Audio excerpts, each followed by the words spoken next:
एक बार फिर से अपराध चरम पर है। कानपुर और गोरखपुर के बीच बुलंदशहर में भी हत्या जैसे संगीन अपराध सामने आ रहे हैं, जहां 6 दिन पहले संदिग्ध परिस्थितियों में गायब हुए एडवोकेट धर्मेंद्र चौधरी का शव बरामद हुआ है।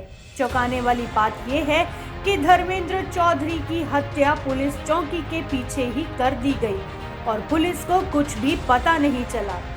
हत्या के बाद शव को आग के हवाले कर 8 फीट गहरे गड्ढे में दफन कर दिया गया। प्राथमिक जांच में 70 लाख रुपए के विवाद में हत्या केस दर्ज किया गया।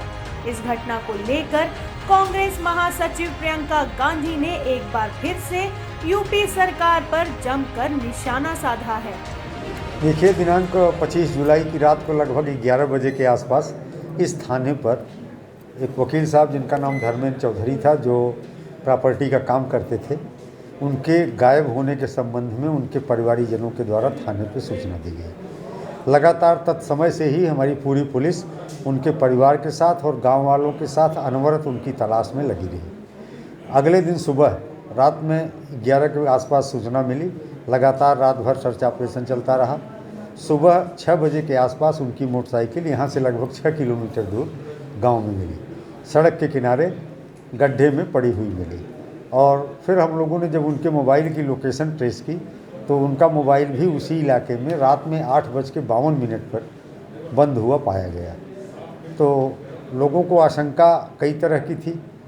परिवार के लोग भी किसी पर शक नहीं जाहिर कर पा रहे थे, क्योंकि उस व्यक्ति का किसी के साथ कोई विवाद किसी प्रकार का नहीं था। और हम लोगों ने इस संबंध में 1 दर्जन से अधिक टीमें गठित की। सर्विलांस की अलग अलग 3 टीमें बनाई गई। एसओजी की टीमों को 3 भागों में बांटा गया। कई संभावित राज्यों में टीमें भेजी गई, जहां पे एक आशंका थी दिमाग में कि वो स्वतः जा सकते हैं। दूसरी ओर हमारा क्रिमिनल एंगल पे प्रयास था। तमाम सर्विलांस और तरीक़ों से जांच करने के बावजूद कहीं से भी कोई क्रिमिनल लिंक इस प्रकरण में मिल नहीं पा रहा था, क्योंकि जो भी स्थिति इनके मोबाइल की थी, जो रूट था और उस रूट पे आने जाने वाले जो लोग थे, उन सब के लगातार सर्विलांस में प्रयास के बावजूद कोई सफलता नहीं मिल पा रही थी। लास्ट में जानकारी ये थी कि ये 8:06 पे 25 तारीख की रात को 8:06 पे अपने अभिन्न मित्र विवेक उर्फ बिक्की के यहाँ खाना खाने के लिए गए थे। अक्सर ये लोग वहाँ पे पार्टी करते थे और वहाँ खाना खाने के उद्देश्य से गए थे। बिक्की, जो लगातार इन्हीं लोगों के साथ तलाश में पुलिस के साथ साथ चल रहा था, उसका ये कहना था कि वो जैसे ही पहुँचे हैं थोड़ी देर बाद एक फ़ोन आया है और हलो हलो कहते हुए बाहर निकले और बोले 5 मिनट में आ रहा हूँ। लेकिन जब 2 घंटे तक नहीं आए तो बिक्की का कहना है कि हम लोगों ने खाना नहीं खाया और हम अपने घर चले गए अपने दोनों नौकरों के साथ। बिक्की का कहना था कि वहाँ पे केवल 3 लोग थे, बिक्की, उसके दोनों नौकर और ये धर्मेंद्र चौधरी, जो वहाँ केवल 5 मिनट के लिए आए थे। जितने सीसीटीवी कैमरे पूरे शहर में थे, सबका 24 घंटे तक का परीक्षण किया गया। इनकी मोटरसाइकिल किसी भी कैमरे में जाती हुई नहीं दिखाई पड़ी और IDPR, SLID तमाम तरीक़ों से लगातार अन्वेषण करने के बाद हम लोगों ने पाया कि बिक्की की लोकेशन दुकान से उसके घर तक थी। जो टाइमिंग उसके द्वारा बताई जा रही थी बिल्कुल सही थी और इनका भी लोकेशन जिस रास्ते से यहाँ से 6 किलोमीटर दूर जहाँ मोटरसाइकिल मिली थी जाना बताया जा रहा था, वो भी वेरीफाइड था, लेकिन कहीं CCTV फुटेज नहीं मिल पा रही थी। फाइनली घर वालों को बिक्की के ऊपर 27 तारीख की शाम को रात में कुछ शक हुआ, जब इनकी अलमारी से कोई ऐसी डायरी मिली जिसमें लेन देन के लगभग 70-80 लाख रुपए के हिसाब मिले।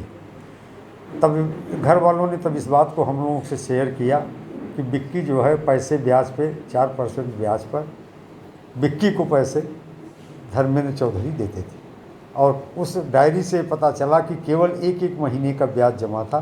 ब्याज करीब 10 लाख के आसपास हो गया था। फिर घर वालों को भी शक हुआ बिक्की की नीयत पर कि संभव है कि बिक्की ने ही पैसों की लालच में कोई अपराध कारित कराया। हम लोग भी बिक्की को शक के दायरे में लेकर उसका एनालिसिस किए। उसकी भी टेक्निकल एनालिसिस से किसी भी रूप में नहीं पाया जा रहा था कि उसका इस घटना से कोई संबंध हो सकता था, लेकिन बिक्की ही वो व्यक्ति था जिसके दुकान पर इनका जाना प्रमाणित था, क्योंकि जाने के 1 मिनट पहले का एक CCTV कैमरे का फुटेज था जिसमें धर्मेंद्र चौधरी वहां जाते हुए दिखाई दे रहे थे। लेकिन वापसी के कोई चिन्ह नहीं मिले थे। फिर हम लोगों ने विक्की का लाई डिटेक्टर टेस्ट कराने का निर्णय लिया।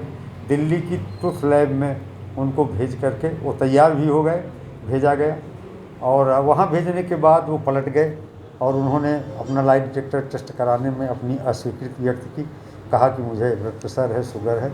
इसके बाद हम लोगों का संदेह बढ़ गया उनके ऊपर, और फिर आज रात में हमने एक सर्च अभियान उनके उस गोदाम का, जहाँ खाना बना था, जहाँ खाना खाने के लिए गए थे, किया गया। लगातार 3 घंटे के अथक प्रयास के बाद उसी गोदाम के अंदर एक गड्ढा था जो सीमेंटेड था। उस गड्ढे के अंदर से हल्की हल्की बदबू आ रही थी। उस गड्ढे को खुदवाया गया, उसमें टाइल्स पड़ी हुई थी। टाइल्स जैसे जैसे हटती गई दुर्गंध बढ़ती गई। विश्वास हो गया कि यहाँ पे शव है। वीडियोग्राफी कराते हुए फील्ड यूनिट की मदद से शव को वहाँ से निकाला गया, और इस तरह से अभियोग का। सर अभी कितने लोग इसमें गिरफ्तार किए गए? देखिए, तीनों जो हैं संदिग्ध, दोनों नौकर और विक्की पुलिस के हिरासत में हैं, और अब उनसे पूछताछ करके इसको हम अमली जामा साक्ष्य के रूप में।